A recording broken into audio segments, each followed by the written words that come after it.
yavuganye nawe, if he ever told you anything ikakubwira ngo nzabana nawe, and told you that he will be with you, ihangane be steadfast. nubwo bakwanze, Even though they rejected you, ihangane be steadfast. nubwo uri umushomeri, Even though you do jobless, ihangane be steadfast. nyuma yo kurira, After those tears, nyuma yo kurira after those hari tears, umunezero, there is joy. horasikita, There is joy. hari Imana ishoboye, There is a God that is able. There is a God that is able in your hari life. Imana There is nyamana. a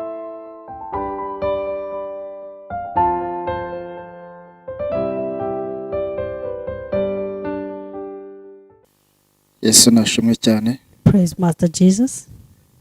Nitwa Namuhanga Jideo, His name is Namuhanga Jideo, evangeliste. and he's an evangelist.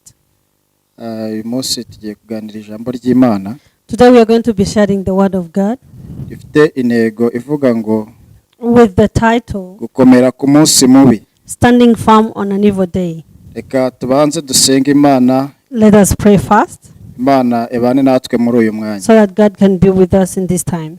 Mana turagushimiye, Father, we thank you. uri Imana igira neza, You are a good God.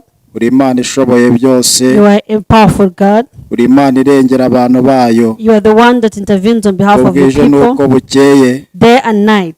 tugenda tubona ineza yawe. We continue to see your goodness. Tugwaye ikaze muri uyu mwanya We w'ijambo invite ryawe. you this time of the word. Abantu bose bagiye kuritega The amatwi, people who are going to be listening, baheshe umugisha wawe, bless them kandi rigira ikintu rikora mu bugingo and let bwabo. this word do something in their lives. Tubisabye twizeye mu izina rya We Yesu pray Kristo. and believe in Jesus' name. Amen. Amen. Reka dusome ijambo ry'Imana dusanga mu Befeso, Let us read the word of God in the book of Ephesians, Abefeso igice cya gatandatu, chapter 6, turahera ku murongo wa 13. from verse 13. Reka dusome turaza kugeza ku murongo wa 14. Let us read up to verse 14. Haravuga ngo, It says, nuko rero mutware intwaro zose z'Imana, therefore take up the whole armor of God, kugira ngo mubashe gukomera ku munsi mubi, that you may be able to withstand in the evil day. kandi murangije byose And having done all, mubashe guhagarara mudatsinzwe. stand firm. 14. Verse 14. Muhagarare Stand therefore, mushikamye, having fastened mukenyeye ukuri, on the belt of truth, mwambaye and having put on gukiranuka the breastplate of righteousness, n'icyuma gikingira igituza. and a breastplate. Reka twongere dusome igitabo cya Mose, Let us read the second book of Moses, cyo kuva Exodus. igice cya 14, Exodus 14, turahera ku murongo wa 10 and we'll start from verse 10 tugeze ku murongo wa 14. up to verse 14. Haravuga ngo, It says, Farawo abatuze, 14 kuva, Exodus 14, and we're starting from verse 10. yes.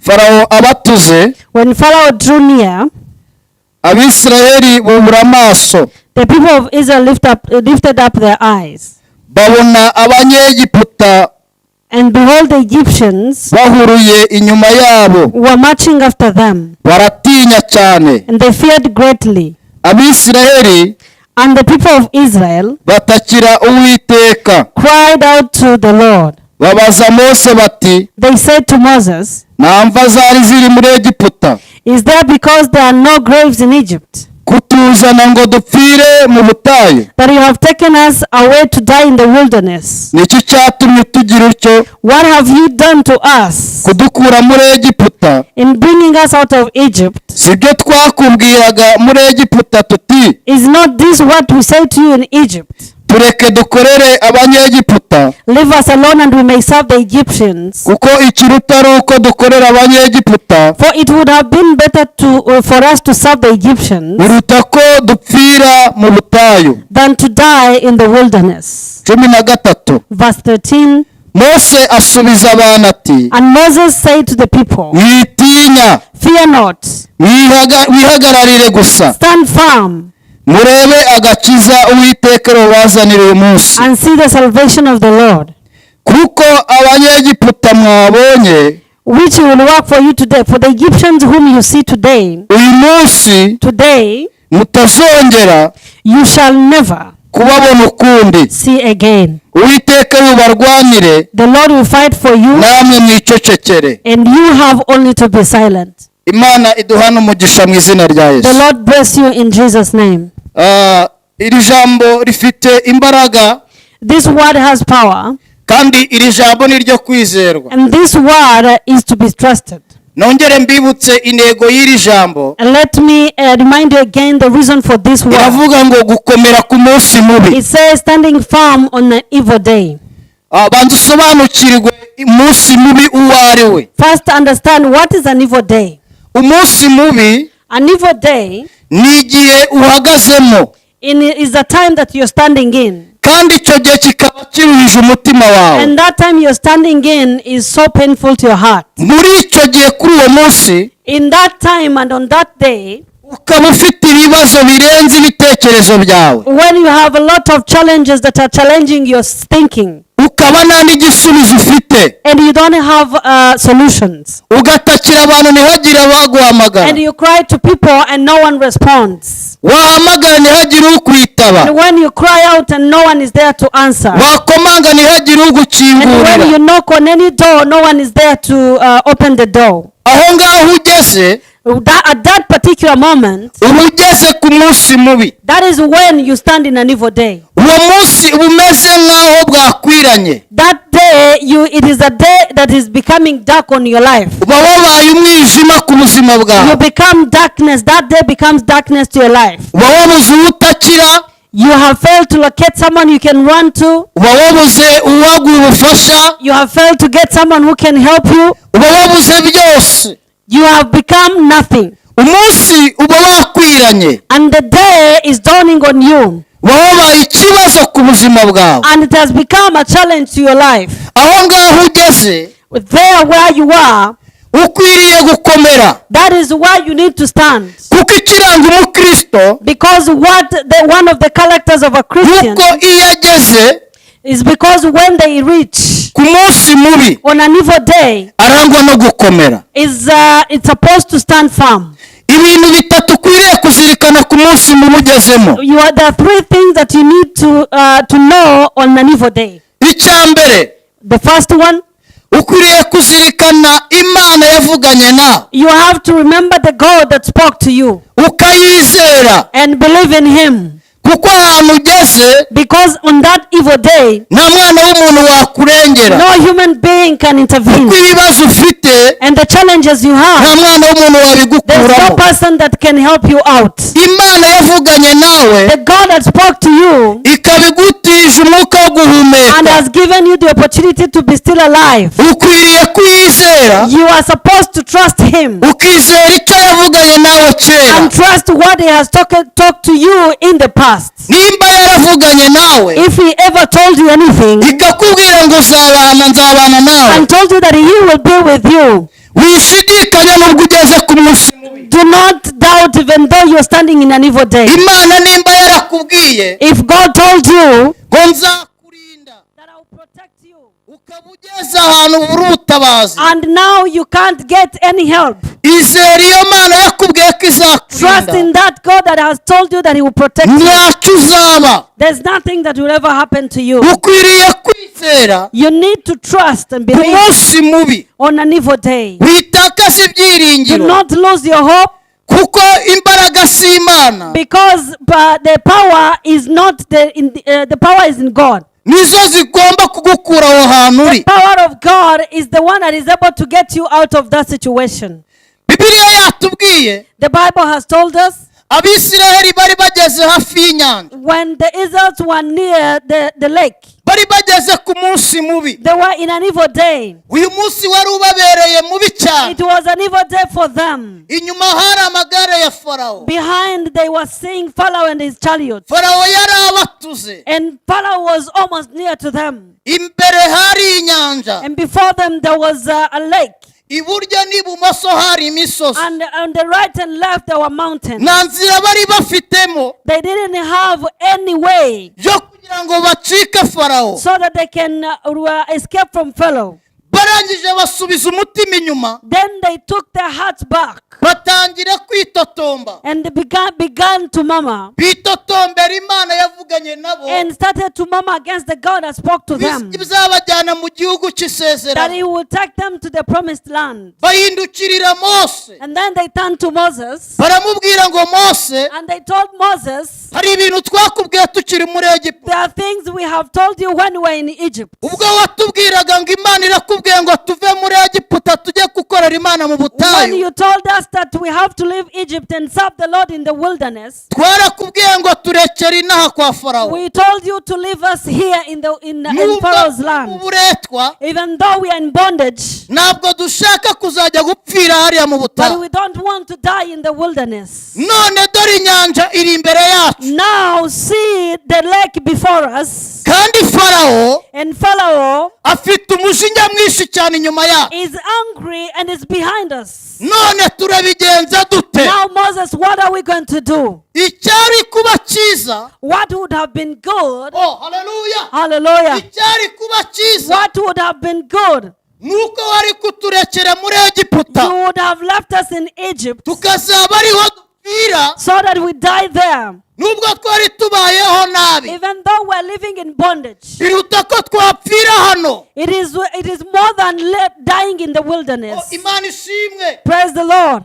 Mose Moses ahindukirira Abisiraheli turned to the Israelites, abakomeza umutima and then he strengthened their hearts. ku munsi mubi, On an evil day, tora sikita, ku munsi mubi on an ukwiriye evil day, gukomera. you are supposed to be strong. Jambo rya mbere yababwiye, The first word he told them, yarababwiye ngo he mwitinya, told them, fear not. arabanza bakomeza ku mitima And yabo, then he first touched their hearts arababwira ngo mwicike intege, and told them not to be discouraged. arababwira ngo iyo avuganye He nanjye told them that the God ni has spoken Imana yo to me kwizerwa, is a trustworthy God. kandi ibyo yavuze And whatever he said, no kubikora even doing it, uyu munsi today irabikora. he will do it. Mose arabanza bakomeza And umutima when Moses strengthened their heart ku munsi mubi on an evil bari day, bagezemo, they were standing an evil Mose day. arabanza bakomeza And then umutima, Moses strengthened their hearts. bakimara gukomera When they became stronger, arababwira then he told them, muhagarare,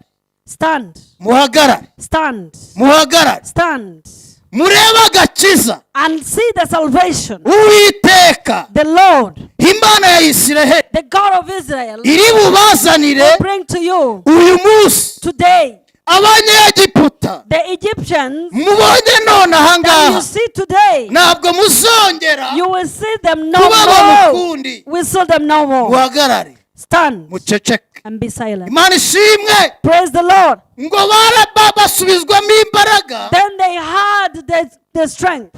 barongera And then they again barahagarara, stood up bategereza icyo Uwiteka ari bukore. and waited for what the Lord was going to do. Imana ibwira Mose Then God told Moses, ati ufite iki? what do you have in your hand? Ati mfite inkoni. And he said, I have a stick. Bwira Abisiraheli bakomeze And he bagende, told them, tell the Israel to march forward. nawe urambura inkoni yawe Then stretch your stick hejuru y'inyanja, over the sea, inyanja iracikamo kabiri, and then the sea will part ways. Abisiraheli bambuka, And then the Israelites will cross through. bambuka inyanja. They will cross through the sea. Nanjye ndanangira imitima And y'Abafarawo, I will make sure that I make the hearts of the Egyptians stone.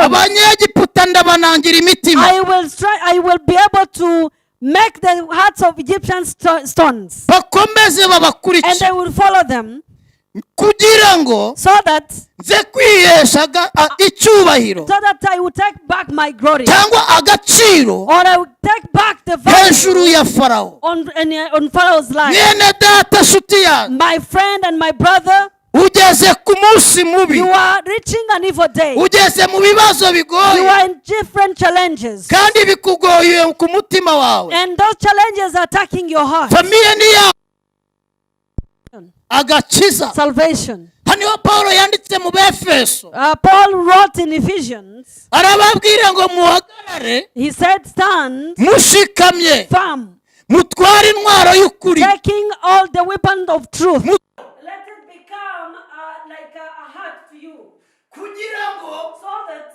mubashe guhagarara you can stand mudatsinzwe on an evil day n'uburiganya bwa Satani. without being won by the enemy. Iyo ufite agakiza When you have salvation, ukwiriye kukarinda. you're supposed to protect it. Niba ugeze mu bibazo, If you get into challenges, ntibivuze ngo utakaze it ibyiringiro, doesn't mean that you should lose hope. ntibivuze ngo uhinduke. It doesn't mean you should change. Niba ugeze ku munsi mubi, If you stand in an evil day, ntibivuze ngo utakaze indangagaciro it yawe. doesn't mean that you lose your values. Niba ugeze mu gihe kigoye, When you are into evil days, ntibivuze ngo wibagirwe Uwiteka. it doesn't mean that you should forget the Lord. Birakwiye yuko It is possible and it is worthy wambara agakiza that you put on salvation. kakakubera ingofero, It becomes a breastplate. abakubonye bose And whoever sees you bakabona ko uri umwana w'Imana. see that you are the child of God. Nubwo uri mu bibazo, Even though you are in ariko challenges, ugakomeza kwitwa umwana but w'Imana. you continue to be called the child of God. Nubwo ufite ibibazo muri famiye, Even though you have challenges in the family, ariko ugakomeza kwitwa umwana but you w'Imana. keep to be called the child of God. Nubwo udafite akazi, Even though you are jobless, ariko ugakomeza kwitwa umwana w'Imana. keep being called the child of God. Ugakomeza, You continue. ugakomeza, You continue. ugakomeza. You continue. Nubwo biruhije umutima wawe, Even though your heart is feeling tired, nubwo bikugoye mu rugendo, even though you feel exhausted, nubwo utari kubona ibyo ukeneye, even though you don't get what you're looking for, ugakomeza ugakiranuka, but continue to be ugakomeza righteous. gukiranuka. Continue to be righteous. Imana ishimwe cyane, Praise the Lord. Imana ishimwe cyane. Praise the Lord. Kindi ugomba kuzirikana cya gatatu, The third thing that you need to take at heart, ukwiriye kuzirikana you're supposed to take intwaro yo the kwihangana. weapon of patience. Kwihangana Patience mu gihe ugezemo in the time that you kuri uwo are munsi, on that day. nubwo ari mubi cyane, Even though it's an evil nubwo ubona day, nta butabazi, even though you think there is no rescue, ukwiriye kwihanganira aho hantu but you ugeze. need to stand and be patient. Ndakwibutsa neza yuko I want to remind you Imana izi itangira ryawe, that God knows your beginning ikaba izi n'iherezo and ryawe. He knows your end. Ni nayo mpamvu That is the reason why udakwiriye you cannot afford gutakaza imbaraga zo to kwihangana. lose the power of patience. Yakobo Jacob, yaravuze mu gice cya mbere, he said in the first book of James, murongo wa 12, in the verse 12, haravuga ngo hahirwa umuntu wizera Uwiteka, and the Bible says, blessed are the people who believe in the Lord. kandi uwo muntu And that person akihanganira ibimugerageza. continue to be patient in the evil times. Uwo namara kwemerwa, That when that one is accepted, azambika ikamba he will be crowned ry'ubugingo. with the crown of Reka God. dusome neza Let us aho hantu uko havuga. let us read that place. Yakobo igice cya mbere James chapter 1, murongo wa verse 12. 12. Reka dusome mu izina rya Yesu. Let us read in the name of Jesus. Yakobo igice cya mbere James chapter 1, murongo wa 12. verse 12. Verse 12. Twumve icyo Imana Let us see what the Lord ivuze says. muri rino jambo. Hallelujah. Haravuze ngo It says, haravuze ngo it says, hahirwa umuntu wihanganira ibimugerageza, blessed is the man who remains steadfast under kuko namara trial. kwemerwa For when he has stood the test, azambika ikamba ry'ubugingo he will receive the crown of life, iry'Imana yasezeranyije which God abayikunda. has promised to those who love him. Mwene data, My brother, ikintu ukwiriye kumenya what you need to understand ni uko mu bigeragezo ugezemo, is that in those temptations mu and kibazo trials, ugezemo, in that challenge, ukwiriye kwihangana, you have to be patient. kuko Because impamvu The reason ukwiriye kwihangana you have to be nuko steadfast imbere yawe is because before hari you ikamba, there is a crown. imbere yawe Before you hari umugisha, there's a blessing. imbere yawe Before you hari umunezero, there's a joy. imbere yawe Before you hari ugozwa amarira warize, there is wiping away your tears. imbere yawe And before you hari umugisha ukomeye, there is a great blessing. imbere yawe Before you hari Imana igutegeye amaboko, there is a God that is raising up his hand waiting imbere to help you. yawe And before you hari Imana there is a God ikubwira ngo komeza that uze, is telling you to keep Komeza uze. coming. Keep coming. komeza uze, Keep coming. komeza uze, Coming. ihangane Be patient. nubwo ufite intambara, Stand steadfast even though you're fighting. ihangane Be steadfast. nubwo bakwanze, Even though they rejected you. ihangane Be steadfast. nubwo uri umushomeri, Even though you are jobless. ihangane Be steadfast. nyuma yo kurira, After those nyuma yo tears. kurira After those hari tears. umunezero, There is joy. hora sikita, There is joy. hari Imana ishoboye, There is a God that is able. There is a God that is able in your hari life. Imana There is a nyamana God that is a real irabizi God. kugeze ku He munsi, knows that you are in an evil day. irabizi kugeze mu gihe He knows kigoye, that you are in a hard irabizi time. neza kugeze He hagati, knows that you're in the middle of your journey. irabizi kubuhamagara ntiyagira He knows ukwitaba, that you call and no one is komeza answering. wihangane, Be steadfast. komeza Be wihangane, steadfast. komeza wihangane, Continue to be patient. hari ikamba, Because there is a hari crown. ikamba, There is a hari crown. ikamba There is a crown riguteguriwe, that is prepared for you. riguteguriwe, That is prepared for you. That riguteguriwe, is prepared for you. riguteguriwe. That is prepared for Imana you. ibaha umugisha, The Lord bless you. Imana ibaha The umugisha, Lord bless you. Imana ibaha The umugisha. Lord bless you. Zirikana ibyo bintu bitatu, Remember those three wizere things. Imana mu gihe ugezemo, Believe the Lord in the times you're in. utware agakiza k'umunsi mubi, Take the salvation on an evil day. ukomere ku munsi And mubi, then be steadfast on the evil utware day. kwihangana. And then be patient. Nyuma y'ibyo bintu And byose after all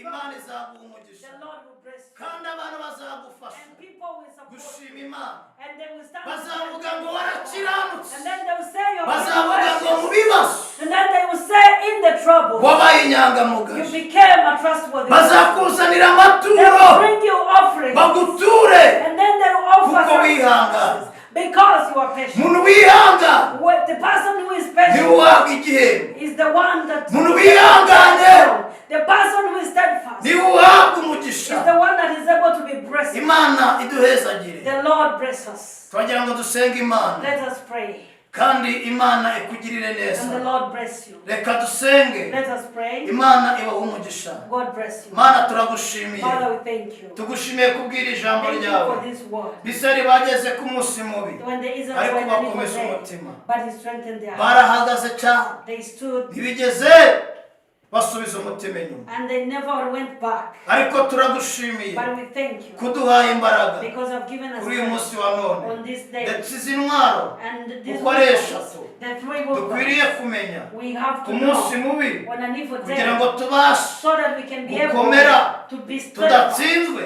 without n'uburiganya bwa failing satani. by the Reka evil zikomeze strength of the umutima enemy. wacu, Let it continue reka to zikomeze bless us. umutima Let it wacu, strengthen our hearts. reka zikomeze Let this umutima wacu. weapon strengthen our Tubisabye hearts. twizeye We pray and mu believe izina rya Yesu in Kristo. the name